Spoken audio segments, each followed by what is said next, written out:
পার্কে ছোট ছোট ভাই ব্রাদার চুরি করলো বেল, আর ওই বেল মাখিয়ে খেয়ে আমরা বললাম ধরা। তো চলো দেখা যাক কি হয়েছিল আজকে আমাদের।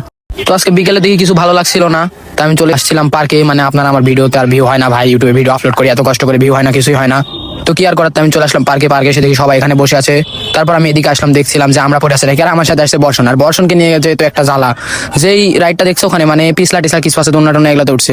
তারপর এদিকে এসে দেখলাম ছোট ভাই ব্রাদার সবাই গিয়ে বেলের গাছে উঠছে ভাই, এদের সাহস কি। তারপর আমি ওখান থেকে একটা বেল নিয়ে চলে আসলাম আর এখানে ফাটাতে লাগলাম।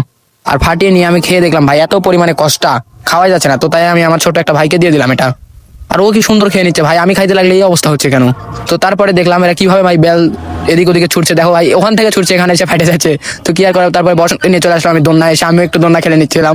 মানে ভাই ভালোই লাগে, অনেকদিন আগে খেলছিলাম। আর এখানে এসে দেখি ভাই প্রায় 100টার উপরে বেল নামাইছে এরা।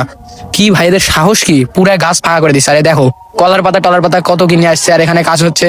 এদিকে ভাই এত পরিমাণে কলার পাতা নিয়ে আসছে এরা, মানে ভাবার বাইরে, এরা একবার বিরাট আয়োজন করে ফেলবে।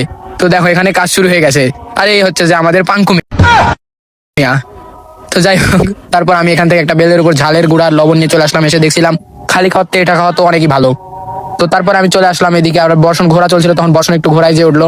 তারপর এদিকে আবার এসে দেখি সবাই কাজ করছে, শুধু আমি এসব পারি না তাই আমি কাজ করতে পারছি না, এরা সবাই কাজ করছে।